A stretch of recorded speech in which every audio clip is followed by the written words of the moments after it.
Wow. Let's see. We are really delayed today. I hope you all can hear me, but for some reason, StreamYard is going really slow. It's Monday, and so Monday usually brings everybody online. So please bear with us with our internet. It's going to catch up. My name is Lennis, and I work with Beverly, who is a compassion fatigue expert. And today, Beverly, we have a very interesting topic. I think anytime you're talking about anything having to do with stress.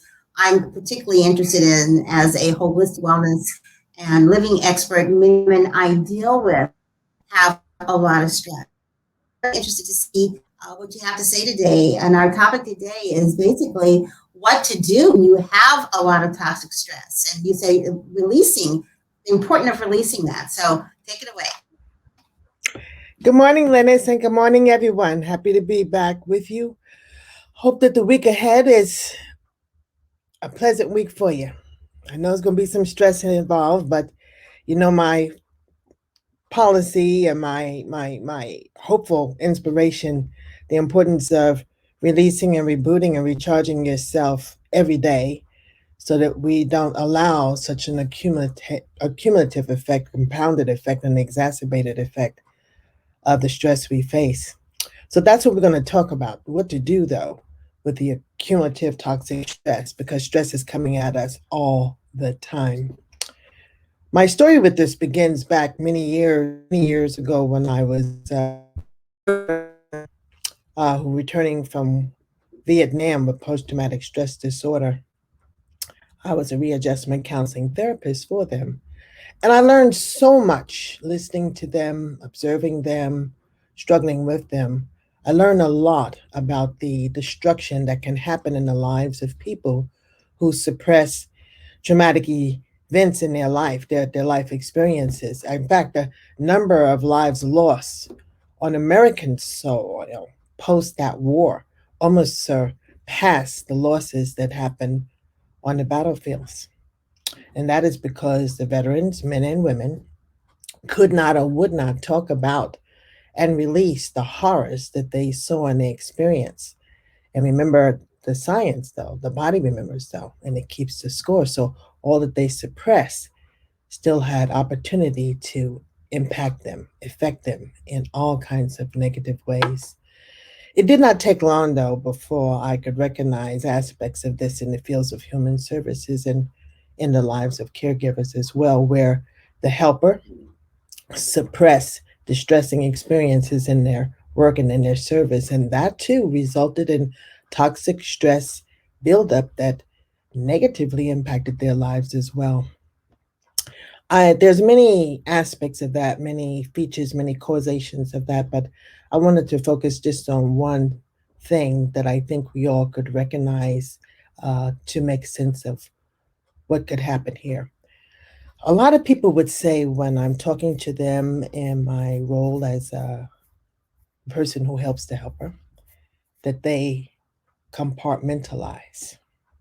Compartmentalize. Matter of fact, uh, that's something that they say that assumes that they're managing all the stresses that they face because they have that capacity to do that. And I have to say that compartmentalization is a very useful skill. It's a powerful skill. It's important if we could have it. The examples are like social workers who have multiple cases in crisis all at the same time, nurses managing multiple high risk patients at the same time, the mental health staffs, the probation staffs, the human trafficking staffs, the immigration staffs. They're all working with multiple lives that are at stake at the same time, and that's their responsibility. And so when you compartmentalize, you place those issues, carefully into these like neat little containers, if you will. Just kind of imagine that little boxes that where you store that stuff, and you store their lives and all of the critical dynamics related to them while you work on others. That's why the skill is so important. And then you get back to them as quickly as you humanly can. That's why it's also important. That was the use of it. However, here's where the rubber hits the wall. Um, it is important to go into those little boxes, those little containers, and empty them. at some point in the day, for they hold a lot of pain and even a lot of hidden wounds about other people's lives, but also the pain and the hidden wounds that you feel and you experience, you absorb because you're working closely and intently with them. Uh, Examples of that is not being able to save them or rescue or prevent things from happening that you are working so hard against, witnessing the abuses, the neglect, the victimization, the aftermath of the tragedies, your frustrations are the myriad of system barriers faced while you're trying to execute your work that interferes with your work or somewhat aborts your work or restricts your work. The relentless bombardment of distressful events is coming at a rapid pace before you could even breathe. And the pain we feel uh, from the injustices inflicted on other people's lives, the oppression that we observe, oppression that we feel about them in behalf of them. All of that gets back to the hidden wounds. That's why it's important to go into those containers and empty them out. That's called the release component. Some of our habits, and these could be cultural, they could be gender based, our own perceptions about the importance of taking full responsibilities, bearing the brunt of the responsibilities that we face, is some tendencies to stuff things down, or for us even to shut down when is too much. Going insular, that's another habit that many of us have. That means you handle your own grief, handle your own anger, your own frustration, your feelings of self doubt and or your own feelings, self imposed feelings that you failed at something, but you hold on to it and handle it yourself. You see, the repressed negative material that you allow to pile up and overwhelm and potentially overcome you in every area of your life, like your cognition and your behaviors that you can slip out of character, your emotions, your interpersonal relationships. These things could really alter or really wreck the relationships we have with people that are near and dear to us, or even our colleagues. It also interferes and impacts our spirituality, our belief, our self doubt, our questioning why are we even doing this? How do these things even happen? And the biggie is our physical health. Toxic stress can cause 9 out of the top 10 leading causes of death when it's not managed. It gets back to the because we let these things fester inside of us. These hidden wounds, these pains, these feelings, these injuries that we have, they fester in it, and they can create bitterness in us. Uh, we tend to nurse our wounds, like it is kind of play it all over again. Uh, we rehearse the issue. We just kind of go back and repeat. If I could have, would I should have. It's like you hit the rewind button and replay these over and over again. Some of us do that. Some of us do that. That exacerbates the issue even more. And so, nevertheless, as it's laying there in these little containers, uh, and it's piling up, uh, in every way that you could imagine, because it's just a constant on salt, constant that you don't release. Sometimes that container cracks a little bit and it kind of spills out the toxic stress. And man, depending on our personalities, where we are, who we are, what has just happened, it could be a chronicity of things. We get knocked down, or it could be just an acute event, something seemingly small. And when that box cracks, we're in trouble. We're in trouble. So here's some hopeful suggestions. They're not necessarily always the solution, but I'm always asking you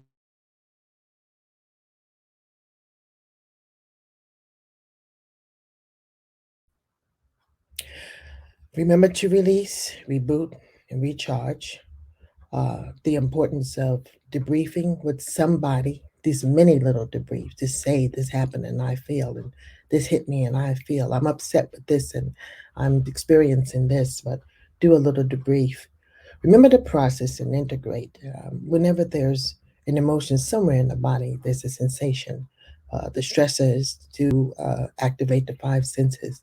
So what you hear sometimes, feel sometimes, see sometimes, uh, uh, that would just kind of trigger something in you. So you want to recognize the external thing that's causing an internal distress, but process it. The integration means is just recognize what is triggering you. Uh, Nurture your empathy. I love to make issue with that. The quality of empathy that allows you to be available and helpful to people or try to understand people who are experiencing something that's outside of the realm of your own experiences.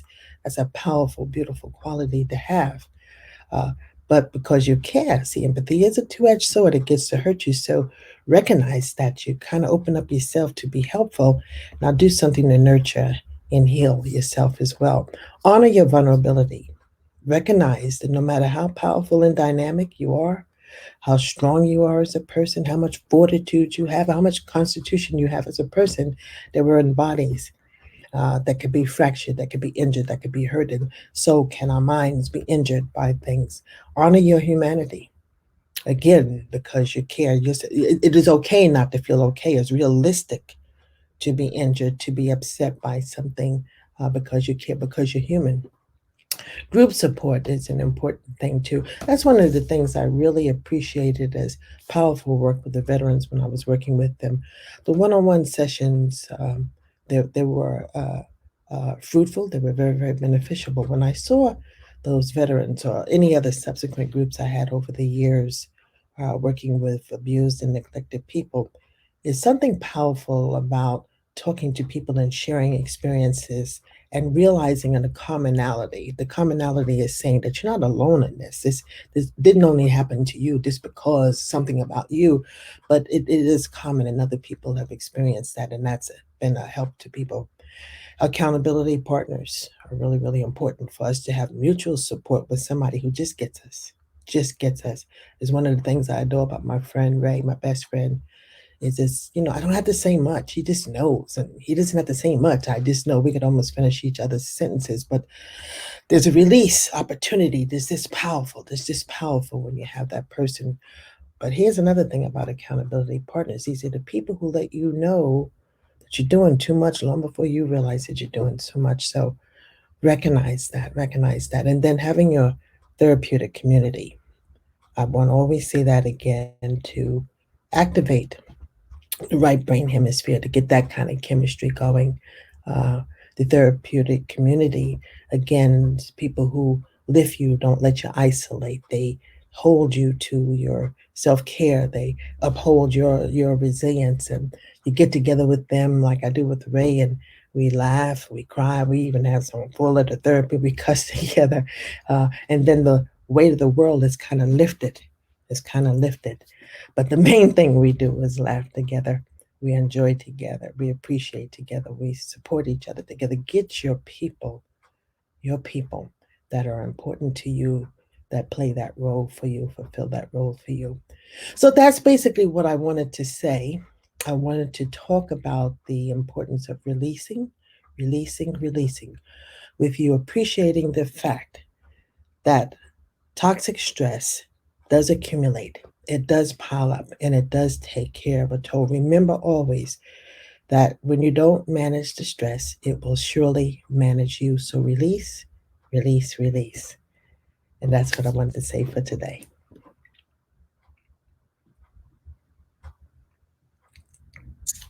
I'm right here. Okay. Hi. Everything's running just a little bit slow, but wow, powerful. And as you're talking, I could definitely relate to the compartmentalization. I absolutely do that. I am an expert at it, but I'm not always an expert at releasing the compartmentalization, at least not on that same day. Usually it comes tumbling out as a result of a trigger of something else. So the idea of putting that on my awareness that, okay, I need to release whatever it is that I've compartmentalized because it's going to come out one way or another. Mm-hmm. And I guess if you It don't do that, spills, it we spills, have, it leaks, it bleeds. yes.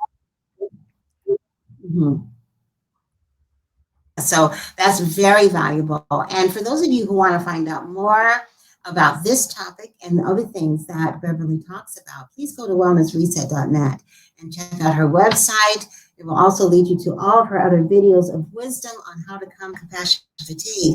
And as always, we would love to hear from you. I'd like to hear your comments. Thank you for the comments we've been getting on the show, and also other kinds of topics that you would like to hear about when it comes to your overall, from an emotional perspective. And compassion fatigue is definitely one: stress, depression, anxiety, all those different things that come with compassion fatigue. We'd like to hear what kinds of things you would like to talk about, and we will definitely do a show on those things, because we're here to serve you, here to help you as a first responder, doctor, nurse, human service provider, the best job that you can be by making sure you take care of you. Thank you so much, Beverly, for all this information. It's been wonderful. Thank you to all of you for listening, and we will see you again next Monday with another topic on the Wellness Reset for Mindfulness Mondays. Bye bye. Thank you, Lennis. All right, everybody. You'll be safe, be well, be vigilant, and God bless. See you next week. God bless.